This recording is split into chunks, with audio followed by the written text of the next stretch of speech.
Welcome, everyone. Thank you so much for being here. My name is Esther Soulard, and I'm here with Felix and Antony.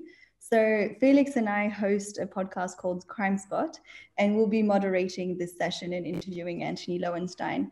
Before we start, we have been told that we should request if we wish to clear tweets, photos, and notes. So if that's possible, we'd really appreciate it if you run it through us before publishing anything on social media.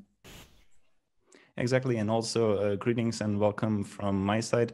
As Esther said, my name is Felix, and we're delighted really to welcome all of you to this special session. And we also feel so privileged to have Antony Loewenstein here with us today to talk about his book, Pills, Powder, and Smoke, Inside the Bloody War on Drugs. Antony, thank you so much for joining us. Thanks for having me, guys, and hello to everybody around the world. Yeah, and so before we start, we just wanted to say a huge thank you to the Global Initiative Against Transnational Organized Crime for hosting this conference, but also to the volunteers that are here with us that have done so much work behind the scenes and that are helping us with the chat today and the moderation. We have Michelle, Nicole, Landon, Marina, Hai, and Juliana. It's really appreciated. Thank you so much. Yeah, and of course also a big shout out to all the GI folks behind the scenes now that are not visible for having us today and for making this brilliant conference possible. Before we get going, Esther, what do you think about giving us a quick overview about Crime Spot? Because I think from the names in the chat, maybe not everyone here is familiar with our project. Yeah, absolutely. So Crime Spot is a podcast that we launched just a few months ago, actually, in June 2020. And the idea behind this was twofold. First, we wanted to understand, just for ourselves, what were the socio-political, economic, and cultural dynamics that affect organized crime. And second, we wanted to understand how illicit economies and organized crime actually affect our societies and our everyday lives.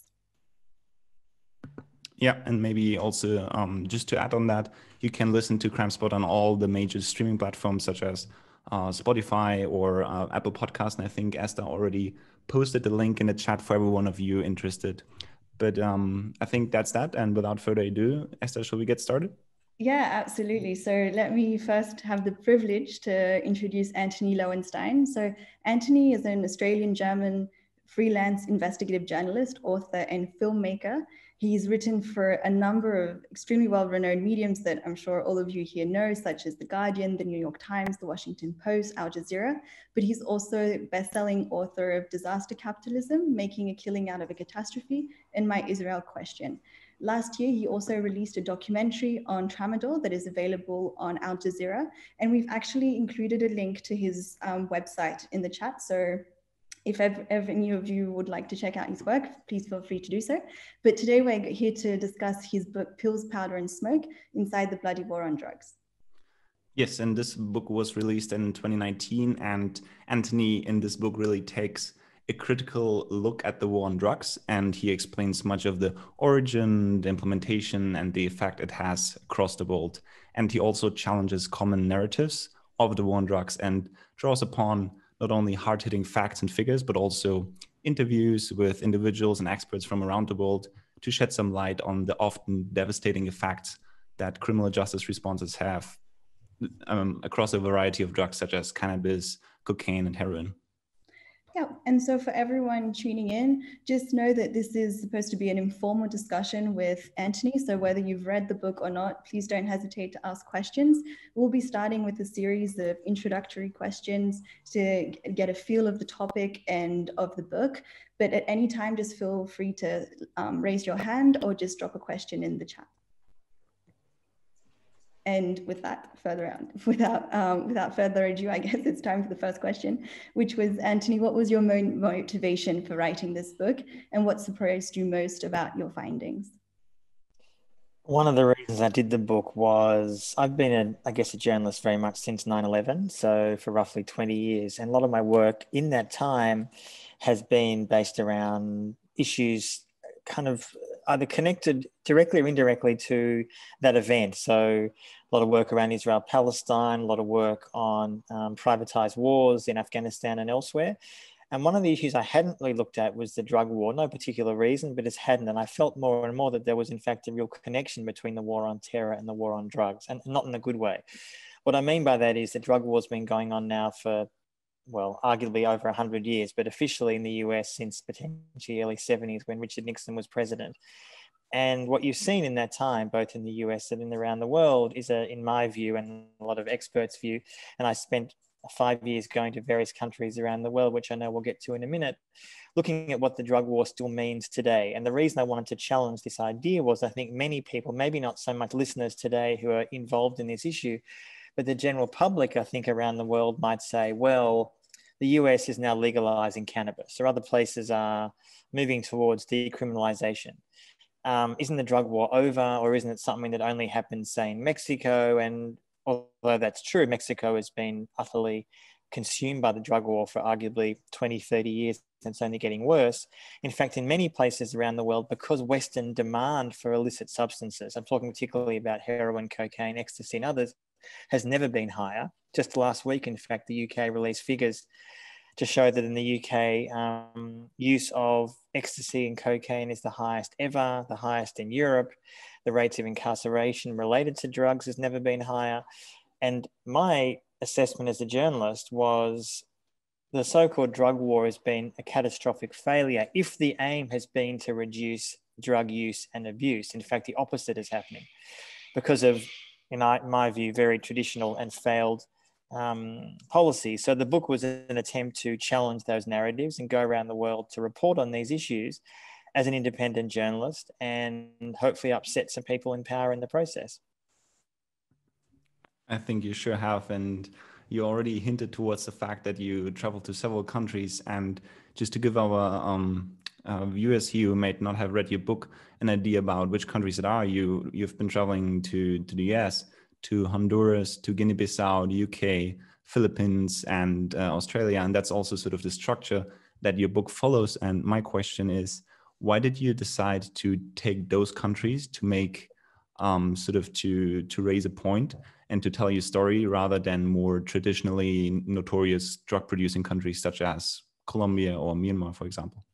I mean, you've almost answered the question, Felix, why. I mean, obviously, those choice of countries for me was not to dismiss the importance of places like Mexico, Colombia, and Myanmar. They're important countries on this issue, and other reporters, not all, but some are doing some good work on those. My interest was in going to places that were less reported, and that's always been my interest as a journalist. So particularly, say, Honduras, many people might not be aware that the majority of cocaine going into the US now is going via Honduras. In fact, increasingly, although it used to be coming from other countries, increasingly coca is grown within Honduran borders. And that is, of course, then going mostly to the US, where demand for cocaine is massive. And my interest, I guess, in Honduras was it's a close ally of the US. It's essentially a narco state. It is a deeply repressive state. And particularly during the Trump administration, although I started reporting before Trump became president, and obviously now Trump looks like he's leaving, although that's unclear how that's going to play out. But nonetheless, he's obviously on the way out, thankfully. But Honduras is a key place where so many refugees are trying to enter the US. And too often I thought the media coverage was ignoring that. They're ignoring the fact, well, why are people fleeing? Why is there so much violence? And the drug war is central to that. In fact, the US government and many other international organizations are funding a drug war, a militarized drug war within Honduras, which is failing so catastrophically that the violence in Honduras is some of the greatest in the world. And, you know, being in Honduras a few years ago, you know, I've really been to a country where virtually everybody you meet wants to leave. Now, of course, most of them can't for a variety of reasons, and the US pretty much shut its borders in the last 4 years while Trump was president. But there's a reason why Honduras has become so broken, and massive demand for drugs in the US is a key factor of that. So that was Honduras briefly. Guinea-Bissau and West Africa, because virtually no one's gone there, because most of the cocaine going into Europe from South America is going via there or other countries in West Africa, because the UN has called the narco state. I think there's, as I say in the book, there's sort of arguments around that term, but nonetheless, ultimately Guinea-Bissau is not as violence-racked as Honduras, but it's central to understand how an incredibly poor country like Guinea-Bissau is almost used and abused by drug traffickers, but arguably, in fact, used and abused by the West, because Western support for a country like that is only seemingly framed, both in language and policy terms, if it's explained as we're trying to stop drugs coming into our countries, our being the West, Europe, US, UK, wherever it may be, rather than a desire to actually assist a country in getting up on its feet, because its major export is peanuts. So you can imagine peanuts not going to make that much money, right? So in some ways, I can understand why cocaine would be a key trafficked drug through there. But I wanted to go to these places on the ground and go to areas that journalists rarely do. And that was part of the reason for those two examples. Yeah, perfect. And actually, it's good that you mentioned these two countries, because I wanted to pick up on the fact that you chose transit countries and destination countries. And perhaps for listeners that aren't so familiar with how the drug supply chain works, could you just explain from a drug supply chain perspective how the cocaine starts in Colombia and then transit through these countries before arriving to destination markets? And why is that so? Wouldn't it be easier to just ship it directly? The answer to the last part is theoretically yes, but obviously over the years, drug cartels have tried a variety of means of trying to get drugs into the US. The US is the biggest drug market in the world. Not surprising considering it's 330 million people, and it depends on the areas, of course, of the US, but drug use and abuse is very high. So the majority of cocaine in the world is produced in Colombia. Peru is second. So what that means practically is that the majority of people who are growing coca, which is the plant that is then made into cocaine, are poor people. These are not people making a fortune. These are not people who are killing people. These are people literally trying to make a living, who are trying to get by. And too often, I think, in years past, they're the people who are being attacked. They're the people who are being framed as criminals and put in jail and their crops destroyed by either the Colombian government or the US support for that. I mean, just now in the last few years, the US has been pressuring Colombia to restart aerial spraying, which is an insane idea. I mean, aerial spraying, for those who don't know what that means, is it's planes dropping chemicals on huge amounts of land in Colombia. And this was done for decades. And the effect of it was it poisons both the plants and people's lives. It causes cancer, which is why it was stopped for years. Now, although with President Biden, it's unclear how this is going to play out, the Trump administration was pressuring Colombia to restart aerial spraying because the use of cocaine in Colombia was going through the roof. So it's produced in Colombia and then it's transited through a range of other countries, through South America and into the world. So a very few quick examples. So for example, as I said, it might go through West Africa on the way to Europe. It'll be shipped from South America to places in West Africa. You then have transit countries, complicit states that are essentially bought by drug cartels. It's then taken up the African coast by militant groups, by smugglers, to Morocco, and then jumps, so to speak, to parts of Europe and then spread out throughout Europe and into the UK and elsewhere. When it goes to places like the US, it'll go to places like Honduras and elsewhere before it ends up crossing the border into the US. In Australia, for example, which has one of the highest per capita uses of cocaine in the world, although it's a small population and cocaine here is insanely expensive, it's still very popular for those who can afford it. It's not cheap. But there it's basically often shipped via the Pacific. Think of Fiji, islands like that, and then shipped to New Zealand and Australia. And ultimately, in my experience during this book and a variety of other work over the years, an attempt to try to stop these drug cartels is almost a definition of futility. Not because I think we should be happy that drug cartels at the top level are brutal thugs making money. That's definitely not a good thing. But ultimately, the majority of law enforcement work against drug cartels disproportionately affects the poorest of the poor. Yes, the top people, the El Chapos, sometimes are taken, for sure. El Chapo was the most infamous drug cartel leader in Mexico. He's now in a US prison and will probably die there. But to me, there's an element of futility about that. Not because he's a cuddly guy. He sounds like a complete thug and probably should be in prison. But what is it achieving?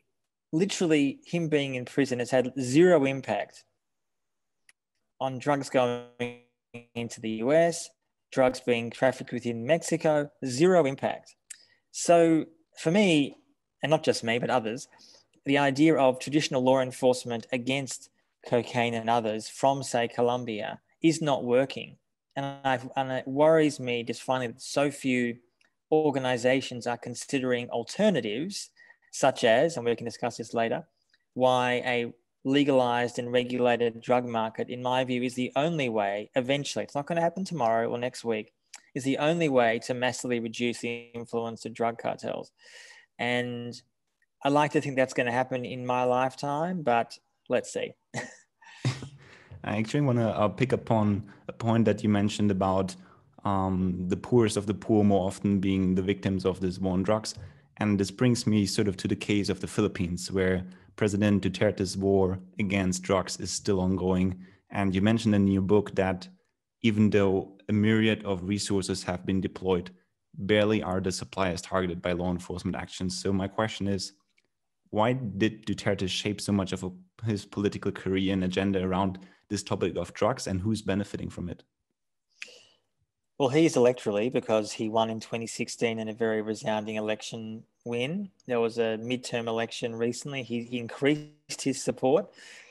Duterte is a really disturbing case study in the Philippines. No one knows how many people have been killed in the Philippines in the last 4 years. My figure in the book, and I think it's pretty accurate, is at least 30,000. And that is an insane number of people. And just to break that down briefly, that is the vast, vast majority are the poorest of the poor people in Manila, which is one of the major cities there, who are killed for taking a drug called shabu, which is kind of essentially, it costs $1 or $2 for a hit, and it gets you through the day. In other words, when I went to places like the Philippines, or last year I went to Nigeria in Africa to examine the role of tramadol, the legal opioid drug, although increasingly it's used at abuse grade strength, the majority of people who are abusing it are not abusing it because they want to get high. They're abusing it just to get through the day. They're abusing it because they literally want to be able to, or have no choice, but to do backbreaking work. Or we met a number of sex workers in Nigeria who are not taking it because they loved sex. This is women I'm talking about, who want to do sex work. They don't.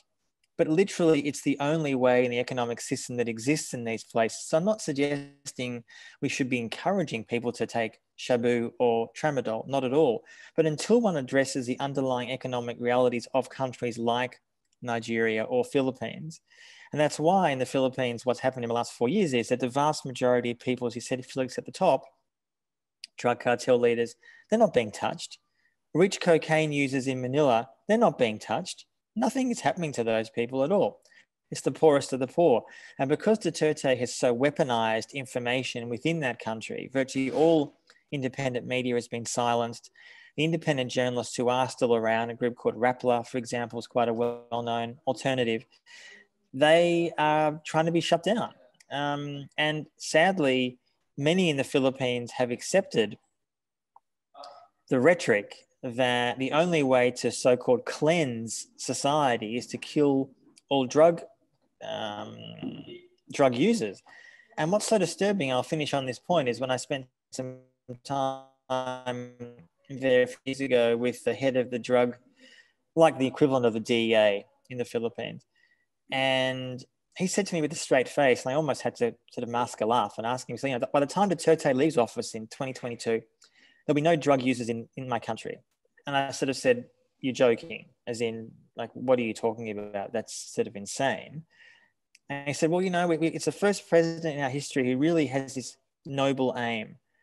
And my response was, I didn't get into a fight with him, but I was a respectful journalist. But what I say in the book and what I think now is, if your vision is to literally eradicate all drug users, and that means in the Philippines case, the poorest of the poor people, what does that say about your vision? It says that you really have a quasi-genocidal view of what society should look like. And although his aim of eradicating all drug use by 2022, of course, will not happen, what's worrying is that the example of Duterte in the Philippines is increasingly contagious. That other countries, both within Asia, who are already relatively conservative on drug use, look at the country and they say, well, he's popular, he won an election, He's even gained support in the midterm elections. Why should we change this policy? In fact, we should copy this policy. And increasingly, although for decades the US was the key nation around the world enforcing a hard line on the drug war, although which in the Trump years it slightly went back to that point, in general the US is not anymore the global so-called leader pushing a hard line on drugs. It's countries like Russia and Iran and Egypt and China, countries that take an incredible uncompromising view on drugs, which in my view is immoral and counterproductive. But that's kind of how the shift has changed in the last 10 years. So the Philippines is a really worrying case study, and it's a really disturbing place to visit. And I was amazed how many people who you meet who seem very lovely and calm almost sort of say like a daddy figure. And it's quite actually, I think there's a need for psychological studies to assess that kind of thing. So anyway, it's an interesting, worrying example.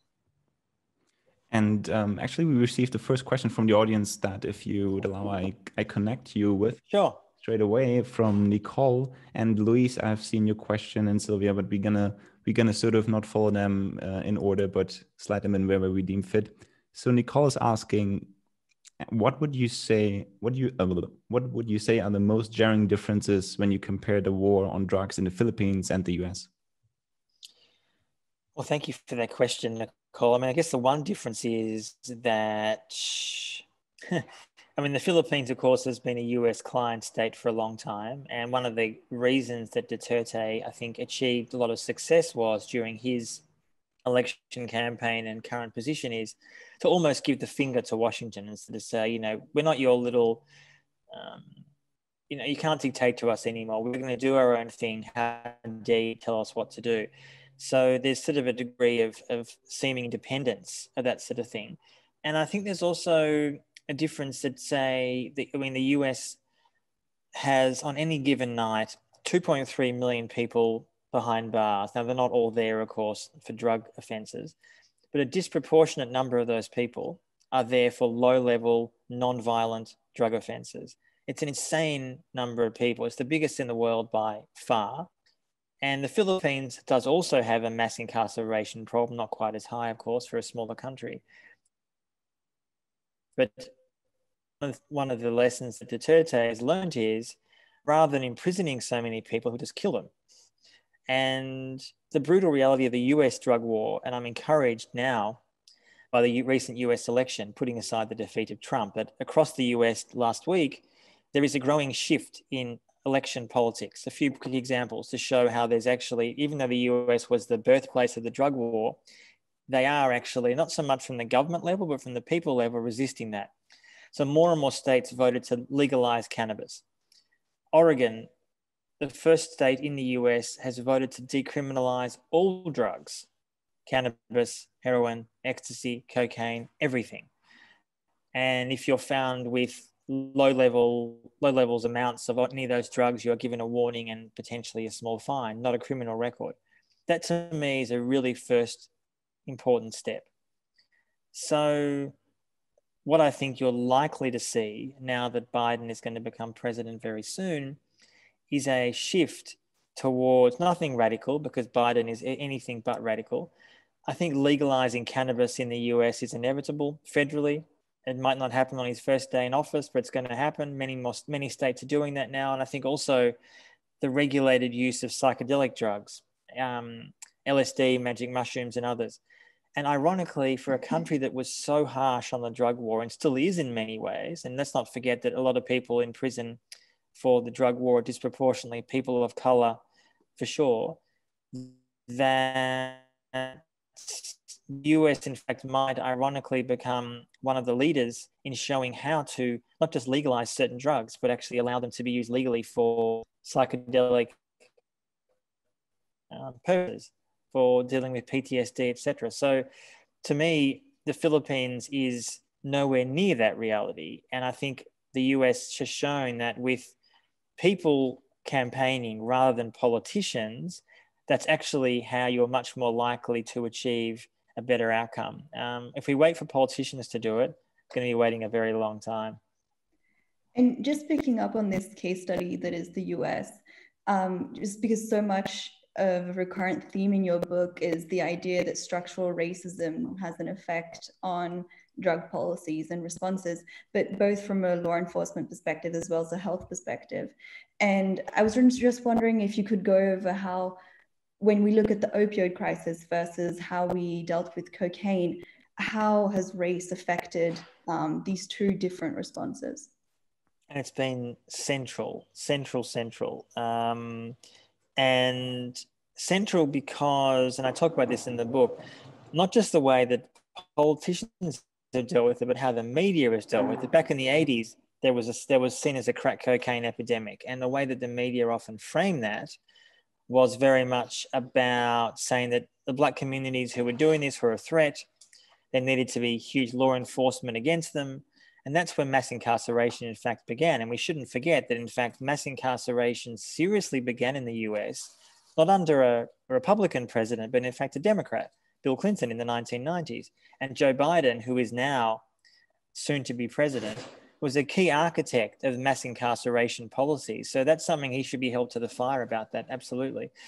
And the difference with the opioid crisis is, although, yes, certain Black communities are definitely impacted by opioids, of course they are, but very much the media has focused on white communities who are really struggling with the huge opioid epidemic and often using other drugs as well, heroin, fentanyl, etc.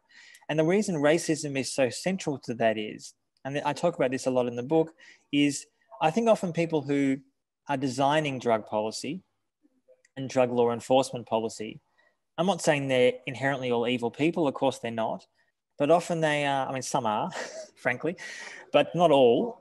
I think there is an inherent, often unconscious bias towards those who are not like them. So, for example, I say in the book how a lot of doctors in the US weren't prescribing opioids to their Black patients, and studies have shown this, because they thought, well, they're Black, they're more likely to get addicted than my white clients.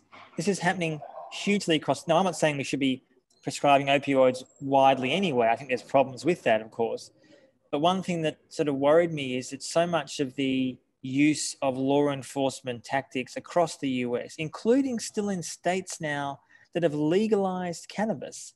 I mean, in states that have legalized cannabis, still disproportionately African-American and people of color are being stopped and frisked and charged for a range of drug offenses. In the US, for example, as evidence in Australia, cannabis is not legal, but evidence shows that people of color are far more likely to be stopped and checked than white people for low-level drug offenses. And it's the sheer futility of it. It's the utter futility of it. I think often speaking to a lot of police around the world, the more, well, I would say clever police, realize the drug war is a failure. I mean, it doesn't achieve anything. It only creates more antagonism with communities. And in the US, you do see more and more police forces unofficially decriminalizing drugs, right? So decriminalizing it meaning that they're not going to charge someone who's found with a small amount of cannabis or cocaine or whatever it might be.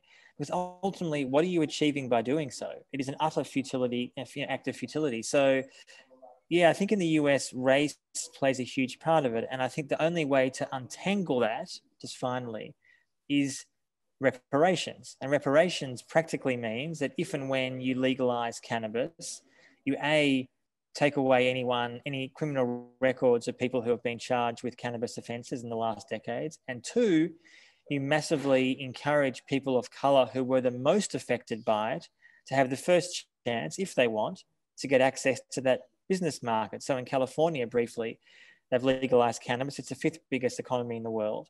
And yet you still find that people of color who want to access that market, open a shop, sell cannabis legally, whatever it may be, often can't get licenses to do so. They are still being discriminated against, even though they are the most people who've been most affected by it. That's what structural racism in the drug war is all about. And unless governments address that from the beginning, legalization doesn't work. You can legalize a drug and then essentially you simply move from making it illegal to having, we often argue against big pharma or big tobacco companies. You can have big cannabis companies. What's the difference? If you cut out the small business owner or whatever it may be, and don't allow those people to flourish, whether they're black or white or whatever they may be, you're simply replacing one monopoly with another, which is not healthy. And the US often is addressing that very unevenly. Thank you. And I want to go back to what you just mentioned about the sort of the irony really of Black people having more challenges opening up their businesses when they're related to cannabis. And for that, I want to read out a quote from your book, which was already a quote in your book from Michelle Alexander. And you open your chapter on the US with that quote. So it goes like this. In many ways, the imagery doesn't sit right. Here are white men poised to run big marijuana businesses, dreaming of cashing in big. Big money, big businesses selling weed. After 40 years of impoverished Black kids getting prison time for selling weed, and their families and futures destroyed. Now white men are planning to get rich doing precisely the same thing. And yeah, I thought this was a really strong quote, sort of touching upon so many things that you said going wrong. And I think this might be a good transition also to one of the questions from Louise. And I know you partly answered the question of what should be changed, but maybe you can add something about what you expect Biden and Harris to change in the way they address drug policies. You know, during the Democratic process in the last year or so, virtually all the major candidates advocated legalizing cannabis, except for Joe Biden, who's now the president. So what does that mean? I mean, Harris did. Harris advocates legalizing cannabis. I think there's a good chance it's not going to be their first order of business because obviously America is being ravaged by COVID. So I think there's a decent chance that legalizing cannabis might happen in the first term, assuming there might be a second term, let's say in the first term. I think there is probably likely to be in the coming 4 years, as I said before, a situation where psychedelic drugs are given a legal, regulated status. It doesn't mean you can go into a shop and buy it. It means that you could go, for example, to a doctor, to a therapist, and potentially be prescribed psychedelic drugs.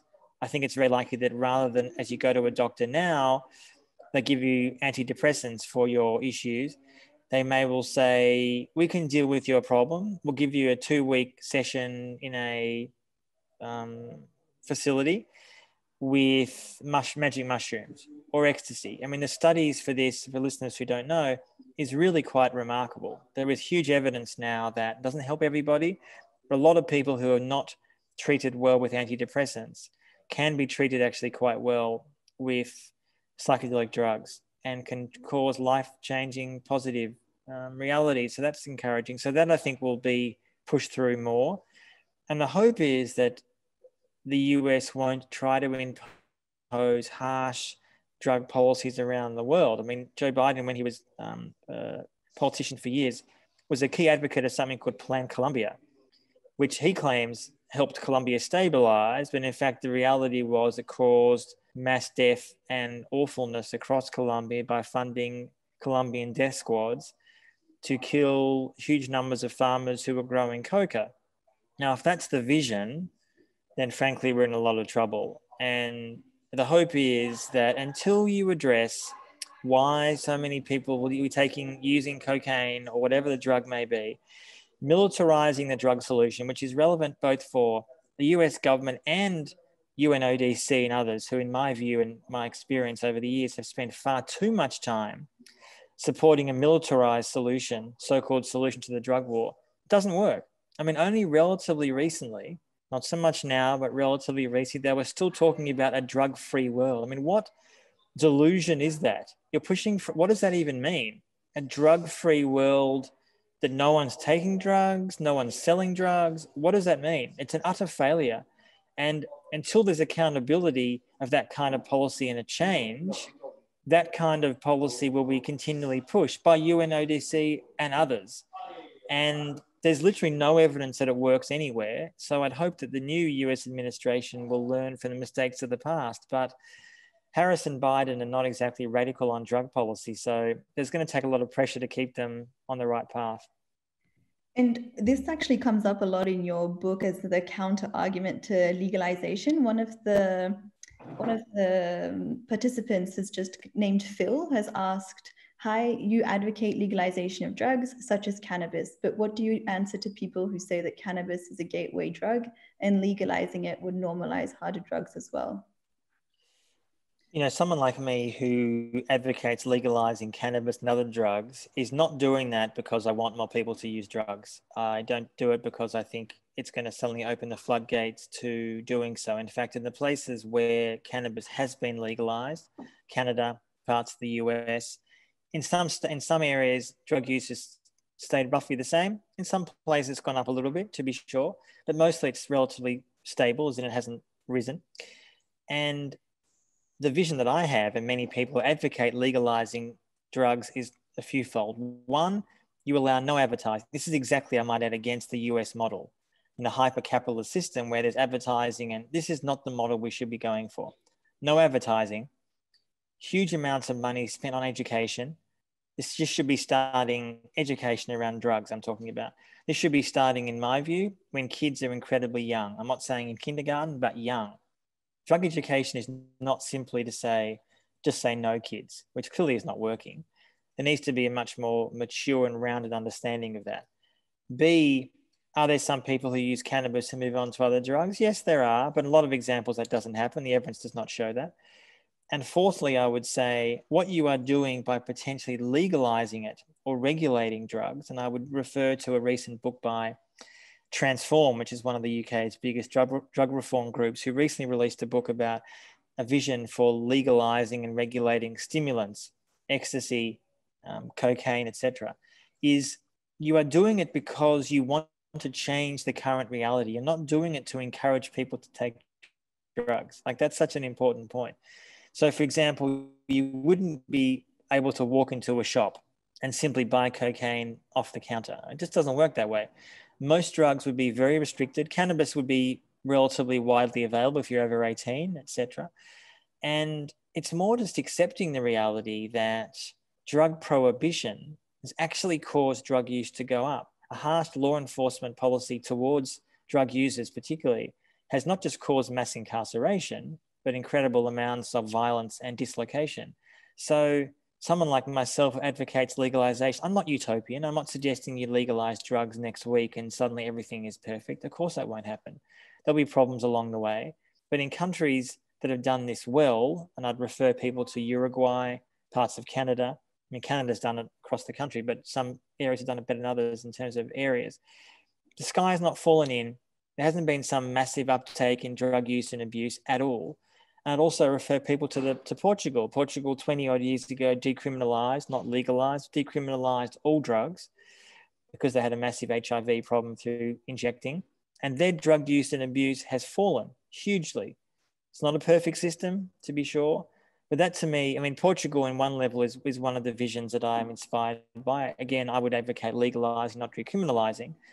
But the problem at the moment is that the current prohibition mindset, it's not just a policy, it's a mindset, says that we need to almost punish those who take and use drugs. Because let's be clear, finally, the majority of people who are being punished through the justice system are not the dealers. They are the people who are the users. They're not the people at the top of the tree. Yes, as I said before, sometimes the El Chapos and others are prosecuted and brought to justice. So I would argue that El Chapo's justice is not. To be put essentially in a supermax prison, to me, is akin to torture, and I think it's outrageous. Not that I have any time for El Chapo, but that to me is not the way you solve the drug war at all. So legalizing it and regulating drugs, to me, is not just a logical way to massively reduce the influence of organized crime. It's also a much more mature way to view society. Who are we? We being, I don't know, people who are informed about this issue, to say to others, you're not allowed to have these drugs. They're bad for you. They're evil. If it's that bad, why don't we ban alcohol? Alcohol is the most destructive drug of all. Alcohol is widely available and widely abused. I don't advocate that should be banned at all. If you had my choice, there wouldn't be advertising for alcohol at all. At all. Yes, alcohol would be available, and I drink alcohol myself. I don't say that as an anti-alcohol person, but The advertising is the key issue here. Make it as unsexy as possible. That's the point. As unsexy as possible. That's drugs and alcohol. I know unsexy may not be a technical term, but that's kind of the reality of what it should be. And Michelle in the chat is asking a question about exactly sort of those two dynamics, prohibition and legalization, and maybe a path in the middle, I go, quote unquote. In an ideal world, other than legalizing the drug market in a regulated way, what else could we do to work on socio-political factors that lead to those in poverty to participate in the drug market for survival? How could we change this dynamic? I mean, a middle ground, of course, is decriminalization rather than legalization. I mean, what Oregon, for example, has voted for last week at the US election is decriminalization, which is a great first step. So if you are found with a huge amount of, say, cocaine in 6-12 months, you're still going to be charged and arrested. If you are found with a small amount of these drugs, you will not be. I think you're going to be given a warning and maybe a small fine. In terms of how to deal, and that to me is a logical first step, and I think it's a more likely first step than moving from the current prohibition mindset straight to legalization. I guess what Portugal's been doing and what Oregon is now going to be doing soon. In terms of how you deal with the greater socioeconomic issues, I mean, these are really big questions, and I address them in my book. I mean, there's a few ways to deal with that. One, the huge amount of money that is spent annually on drug law enforcement. So much of that money could be redirected. I'm not saying all of it should be. I've got no issue in places for the top levels of drug cartels to be brought down by law enforcement. But as I said, so much of law enforcement money is not spent on those people. It's spent on going after low-level drug dealers. Let's look at across the US how that works. Some street dealer in New York getting arrested time and time again. It achieves nothing apart from resentment and anger. You deal with economic issues by providing people with economic opportunities, economic possibilities. In Colombia, for example, as I said before, the world's biggest producer of cocaine, until you provide farmers, who are the ones growing coca, with a viable alternative, they will keep on growing coca. And in fact, the 2016 peace deal between the FARC and the Colombian government is now collapsing for a variety of reasons, not least because the government has not come through with their promises, which is to provide farmers who were often growing coca because they had no alternative with a viable alternative. What is this alternative? It doesn't exist. So it makes perfect sense that if you're a Colombian farmer and you can eke out a small living by continuing to grow coca, that you would. And if you're a Colombian farmer, I suspect you do exactly the same thing. Until you provide viable alternatives, people will continue, not because they're trying to do illegal things. I mean, the average Colombian farmer is not doing it to stick a finger up at the authorities. They're doing it because they have no alternative. They literally have no alternative. And if the government doesn't provide assistance in those alternatives, the drug market from the beginning will continue. And of course, finally, because there's a huge demand for the drugs in Western markets. I mean, that's the bigger question. How do you and why do you address the fact that there is so much interest in taking illicit substances? And that's a hard question to answer, which I won't get into, but I think there's a range of reasons why a lot of people, frankly, want to get off their face. And that's a really difficult question to answer of why that is. I mean, you could argue why economic issues, depression, etc., but how do you address them seriously? And perhaps actually this is a great time to bring in Sylvia's question from the audience. She has a question about the dark net, so how it's affecting drug trafficking. And she says, do you think that it could have some kind of inadvertent positive effect on human security, given that it could theoretically lead to a reduction in violent street gangs? And on that, I just wanted to add, in your book, you do discuss the concept of what is ethical recreational consumption. And I jotted down this quote that I thought was great. In your chapter about Australia, you said, drug use isn't a victimless crime. We've bombarded with campaigns about blood diamonds, sweatshops, sneakers, fair trade coffee, and cruel fur, but the case against recreational cook snorting is more compelling. It fuels the drug trade, causing misery and corruption in places such as South America and West Africa. And at the same time, so we have these small-scale vendors on the dark net that are promoting ethically sourced consumption. So to what extent will the dark net perhaps create a pathway towards ethical recreational consumption, and is that even possible? I guess my first comment would be, and when my book came out last year, I was often getting media requests, particularly in the UK, about this whole concept of woke Coke, which is kind of a complete, frankly, bullshit term. I mean, what that means for those who don't understand is that the idea that there are people who see themselves as open-minded and progressive in the UK or elsewhere, who would be interested in fair trade coffee and interested where their food comes from and where their clothes come from, which I have no problem with whatsoever, and yet they don't think about where their drugs come from. So often on the dark net, yes, you do see people who are advocating ethical cocaine. At the moment, that does not exist. There's no such thing as ethical cocaine. You can tell yourself that there is. You feel good about yourself, maybe that you're buying it off a dealer who says, you know, the farmers in Colombia are not being abused. It's complete bullshit. It's not a thing. It's not real. I think, as I say, and I believe it is very much possible in the future to have an ethical drug market where every person of the supply chain are supported and funded appropriately when drugs are legalized or regulated. I mean, the wider question about the dark net is definitely an important one. The dark net has become a huge place where a lot of people now get their drugs. There's no doubt that violence is hugely reduced in the areas where darknet is being used. I mean, law enforcement continues to go after darknet users. I mean, I think you rarely find a police or law enforcement who admit the fact that it's complete futility. I mean, I think that about the whole drug war, really, but they will keep on going after it. But it's like whack-a-mole, you know, the expression. I'm not sure if non-American, you know, it's like a whack-a-mole situation where you're literally you close down one website, another one's going to pop up.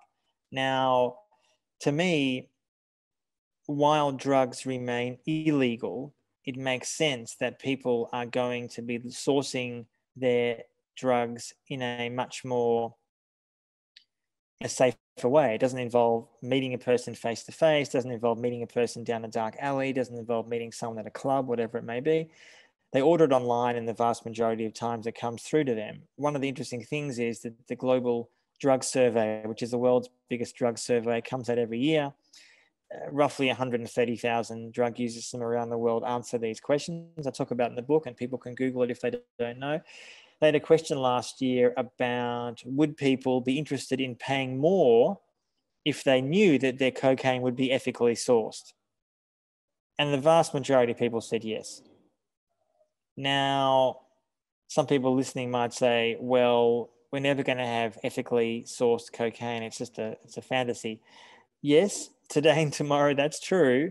But the idea that you have a huge market of people who are saying, we actually do want to support people who are providing these drugs. Like, these drugs actually are being produced in ways that is so destructive. The current reality of people providing cocaine is an unbelievably dirty industry. From the farmer upwards, violence, dislocation, and death. It's ugly beyond belief. Surely, to me, it makes sense to try to have a much more ethically sourced way of growing it and providing it, while at the same time educating people who are using the drug that excessive cocaine use actually is the problem, which I believe it is. So the darknet is, to me, now an invaluable source of drugs, which I think should be, in my view, supported. But it's not really a solution to the problem until you actually more seriously address legalization and regulation. But as I say in the book, just finally, a lot of people who are studying this much more than I have, academics, do say that there's huge evidence that violence has massively reduced in certain areas because people are using the dark net to provide their drugs or get their drugs. And that's, to me, can only be seen as a positive thing. And law enforcement who were clever, in my view, would be far more supportive of it than they are. Wow, I think there's so much to unpack here, but we want to move on and steer the discussion a bit. We were actually going direction Australia to your home. But maybe we do a stop in between in the Philippines, because I see one question that we skipped before by Tuna, I believe is the full name. And it sounds like a very personal question. So Tuna, do you mind posting it yourself? Sure. Thank you so much. I'm really happy I stayed up so late. It was a pleasure listening to you. Thank you. I spent some time in the Philippines myself, and I can really confirm everything that you're saying. A lot of the people that are abusing Shabo are construction workers and tricycle drivers, and also paradoxically, they are the same people socioeconomically that are very supportive of the president.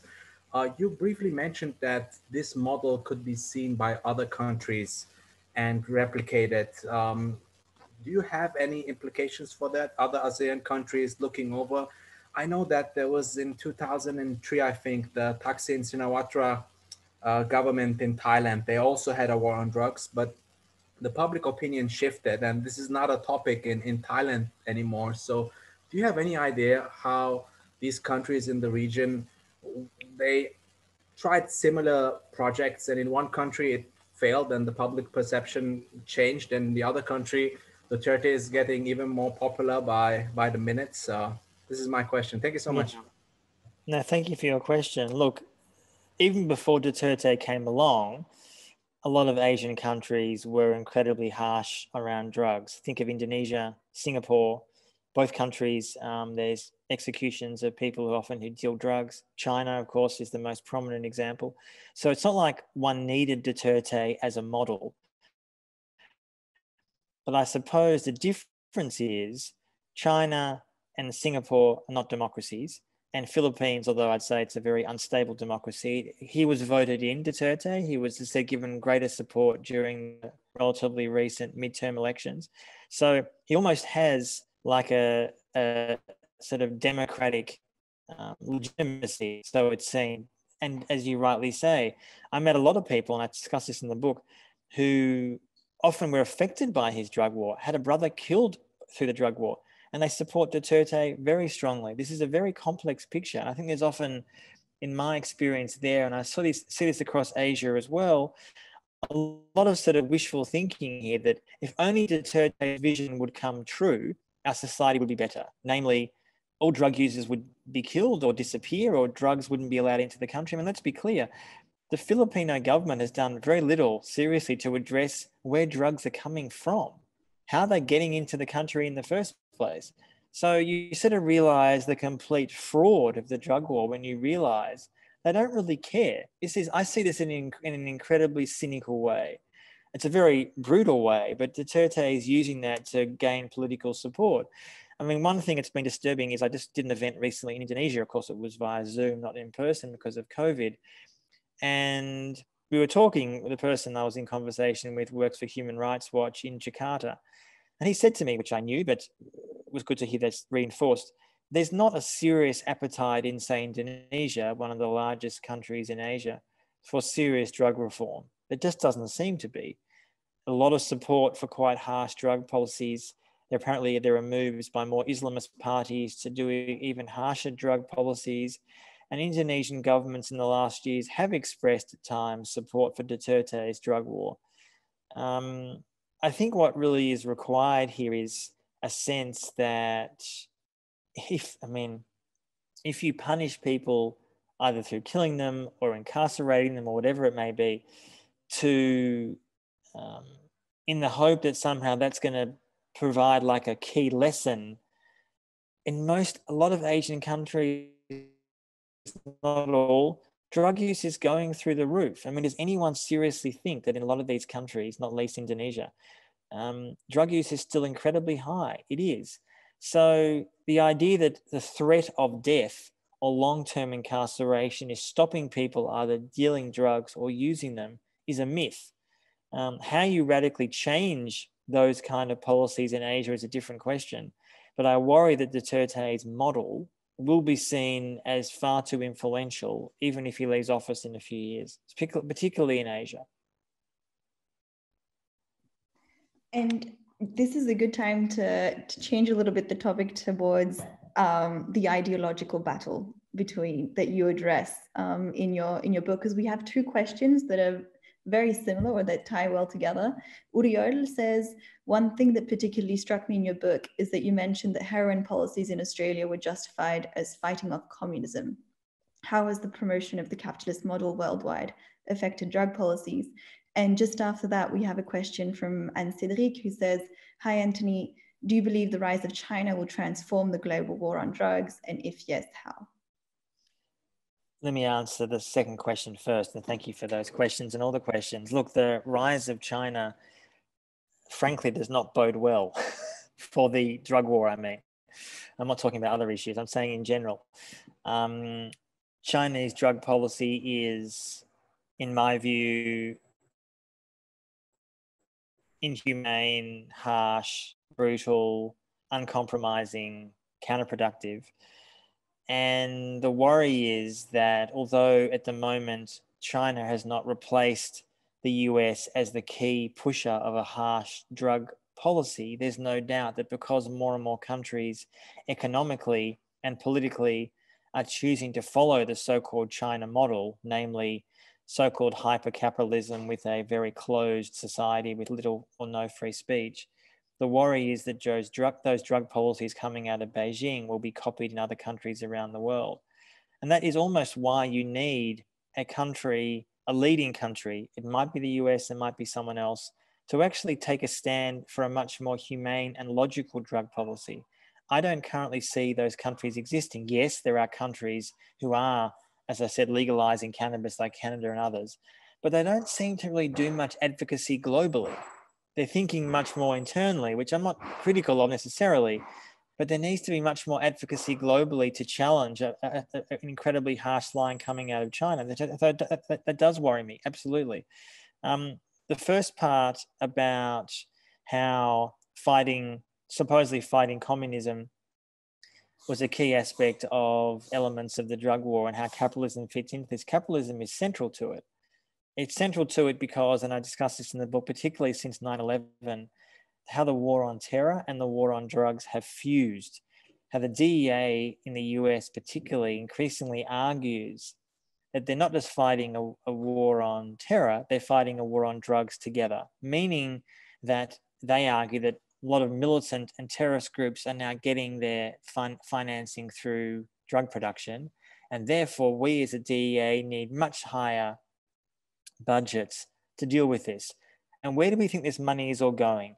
Yes, it goes to the DEA, but also goes to defense contractors and contractors as well. We're talking about billions and billions and billions of dollars.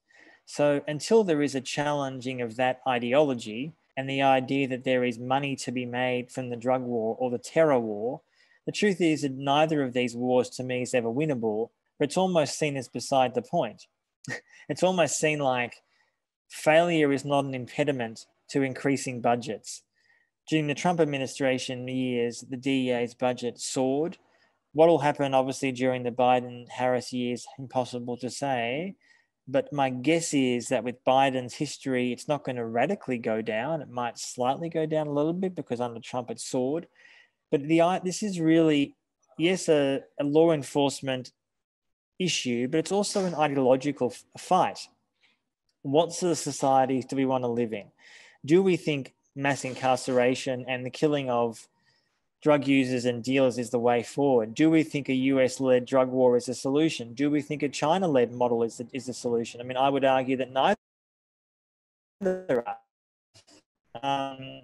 But again, because in the US there's much more democratic freedoms, of course, you look at something like the Oregon vote last week, and that to me is encouraging. So there's some, I don't want to end on a completely depressing note, there is some possibility of hope. Glad to hear that. And being mindful of the time, we have around 15 minutes left. So I would like to tie two questions together with respect to Australia, your home. First is by Roseanne. And it goes, in your book, you discuss some of the methods available today to safely consume drugs. Your research into Australia specifically sheds light on pill testing and safe testing centers. Perhaps you could explain how these techniques work and to what extent have they been successful. And if you allow, I would like to tie it to another person who just has been to Australia apparently and has read your book, Sara Lisan. And she says, "Hi all, another Australia-related question. Having been to Australia, I was particularly shocked to read that incarceration rates of Aboriginal and Torres Strait Islander people in the country have reached levels akin to those reported during apartheid times. Could you shed some light on how the Australian government has designed drug responses and how it has responded to such high rates of incarceration?" Thank you for those questions. Let me briefly answer them because I know that time is limited. The first question first. So Australia has the first and second in the Southern Hemisphere safe injecting centres in Sydney and Melbourne. They're the two leading cities in the country. I'm currently in Sydney and Melbourne is the city down south. And what they mean is these centres are quite common in places like Canada, but there's nowhere else in Asia that has them apart from Australia. What they mean is you can go into a facility, you have to bring your own heroin. They don't sell it there on the premises. You can bring your own heroin. You will not be arrested when you're inside this facility. There are nurses and trained medical professionals on hand. They are watching you essentially use your drug of choice, which is heroin. Nobody has ever died from an overdose in these centres anywhere in the world. There have sometimes been overdoses, but people have always been taken to a medical facility or hospital to be saved. So to me, in the area of Sydney and Melbourne, where these facilities were established, there was a need for it because people were using and dying from heroin at ridiculously high rates. And this was seen as the one possible solution. There was huge opposition from a lot of politicians, particularly from the Murdoch press. But in the end, I mean, nothing is forever or permanent, but there seems to be a degree of permanence of these facilities. I would argue there needs to be many more of them. The arguments, of course, against them are always, well, it's going to encourage people to use heroin, which is not true. I think it needs to be extended to also allow other drugs to be used, such as ice, which is a problem here in Australia. Pill testing is, for those who don't know, is essentially in the last years in Australia and other countries, often younger people have gone to music concerts, dance festivals, whatever. They're taking ecstasy and they're dying. Not talking huge amounts of people here, but enough, because the drugs are bad. They've got bad crap in them. No one knows what they're taking. And what pill testing would do at a festival or a venue is you can literally test the drugs. You're not going to be arrested for doing so. And if the drugs are bad, they get thrown out. And if they're good, so to speak, you can take away and use them safely. And the problem is so much of the current system is that you don't know what drug you're taking because they're illegal. So to me, the safe way to consume drugs, if you choose to do so, is to actually make them regulated. If they're regulated, you know what's in them. I mean, that to me, it's a no-brainer. So there are a number of states in Australia which are now pushing for pill testing. And although there's a lot of opposition to that, I think it's inevitable it's going to happen in many other countries around the world. Just briefly, the other question about incarceration, particularly for Indigenous Australians in certain states, including Western Australia, which is one of the largest states. In fact, it is the largest state in the country. Not everybody who's incarcerated, who's Indigenous, is there for low-level drug crimes. They're not, but disproportionately they are. And I think Australia, and this is obviously a longer issue, which I can't really go into, but Australia has a very dark, ugly history of racial injustice, of attempted genocide, of issues that Australia has never really dealt with. Not dissimilar to the US, frankly, or maybe even Canada or Israel, frankly. For Indigenous populations are treated incredibly badly. And the rates of incarceration in many parts of Australia hugely disproportionately impacts people of colour, black people more than whites. And, how to address that, haven't got time to go into it now, but there are certainly many attempts to do so. I mean, to me, a first important step would be to decriminalise drugs at the very least, or personal use. So if someone is found with a small amount of cannabis or something else, they're not thrown into prison and charged, which is absurd. That'd be a pretty good first step.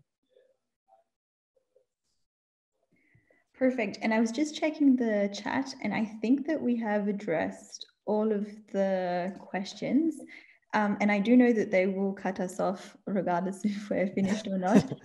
So I just wanted to conclude this discussion with perhaps a question and a discussion on the role of the media, because the reality is that business models for the media today do encourage a certain voice to be published, perhaps, but it also encourages polarization. And you mentioned in the book that to some extent, drugs have become one of these issues that are drawn along bipartisan lines.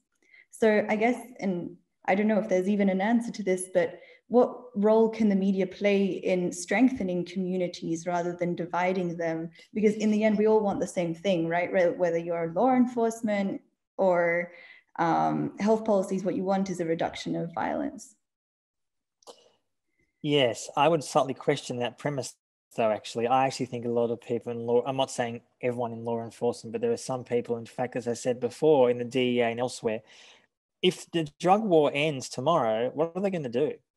I say that not because I'm cynical, because I think there are some people, obviously not all. I met a lot of people in law enforcement, some of whom are in the book, who are wonderful people. So I'm not demonizing the entire law enforcement community.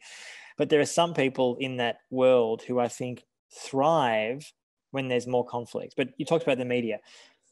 To challenge the fact that the media goes for sensationalism is a very good question. And I wish I had an answer to it because it infuriates me generally. One thing I talk about in the book, and I say it in a lot of other places, is journalists need to be much more cautious in what language they use, how they frame these stories, how they talk about the stories. I discuss this in the book, that not that I was ever someone who demonized drug users, I wasn't, but I probably would have used, for example, the term junkie a lot years ago, not because I was being a bad person, but it's just a term that one uses, certainly in certain Western countries. I try to avoid that term now, both in my writing and in my, I guess, my personal life. There's growing work that the way that journalists describe drug users and drug dealers clearly impacts how the wider society views these issues. It's sort of obvious to say that, but we need to be far more aware and sensitive, I think, and I try in the book, and hopefully I've succeeded, in choosing language that is far less discriminatory, that is far more open. I'm not denying some people are addicted to drugs. Of course they are. That's just the reality. But there's certain language that I think can be used to not demonize people around that issue. And also, as I say in the book, traditionally, far too often, different language is used by people describing whites and people of color.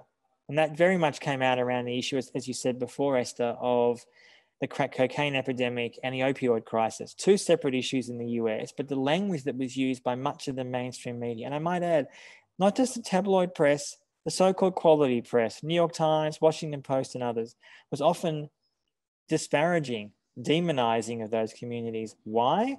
Because in the majority of those newsrooms at the time, there were very few people of color. It was predominantly white.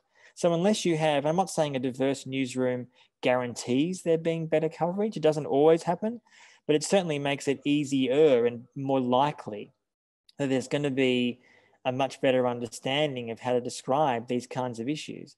I mean, the wider issue is, as you said, we live in an era of clickbait, right? Where stories that are polarizing and dividing and demonizing drug users are, I don't know if they sell newspapers, but they certainly generate clicks and maybe advertising. And I've got no solution to that on my own as one journalist, but I certainly have tried and am trying to talk to other people in the media about this. And the book obviously is one weapon I have to try to change that, to try to make people more aware of the language that they use in their stories, whether it's TV, online, print, whatever it may be, can negatively affect the wider impression and makes drug reform more difficult, because politicians, in my experience, their default position is gutlessness on this issue. Yes, there are some politicians who advocate drug reform, of course there are, but in general, it's easier not to, because if you come out and say tomorrow, let's legalize all drugs, let's even legalize cannabis, in some countries, you're going to be hammered by the conservative media. And often it's easy just not to say anything or just to go with the flow. So unless you have a much more conducive media and political environment, which I think we need to do, and I might add, curtailing the power of the Murdoch press in many Western countries, mostly US, UK, and Australia, would be a pretty damn good start. It's going to be very, very hard to get serious drug reform. And that's why you need journalists to sort of speak out and change their previously demonizing language and do better. I think this is something relevant to all of us, especially talking about, clickbait and how quickly we forgot the language that we're using. Unfortunately, we have 3 minutes left. And Antony, maybe as on like a closing remark, if it's at all possible, are there 3 things that you could nail down that you would hope people who have read your book would take away from it?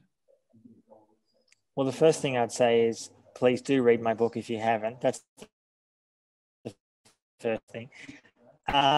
Look, the things I guess I try to do is to challenge the myths around the drug war that I think very much still exist, to make people much more aware that although many of us might like to think that the drug war is coming to an end, in fact, in some ways, it's still incredibly brutal, and to seriously consider and imagine practically what legalization and regulation looks like. It might sound scary for some people here, but I would say the status quo is what's unhealthy. The reality where we have today is incredibly unhealthy. So let's imagine a better world where we don't encourage drug use, but we don't demonize people who are using drugs, and drug policy can change to reflect that. And also my view would finally be challenge power. Whether you're a journalist or you work at an NGO, whatever it may be, don't go along necessarily with policies that have failed for years. I know it's easier said than done. I'm well aware of that. But there's room for change. And I'd say in the last 5 or 10 years now, finally, there is more room than ever to imagine what a different drug reality could look like. So let's embrace it. And I thank everyone for listening and coming along. Thank you so much. And again, in the chat, we have links to Antony's work and to our podcast. So thank you very much, Antony, for being with us today. Thank you to the Global Initiative. And I think that's about all we have time for, right, Felix? Yeah, and a big thank you, of course, to everyone who tuned in, and really for the inspiring question that came in. Yeah, really appreciate it. Thank you. Take care and stay safe.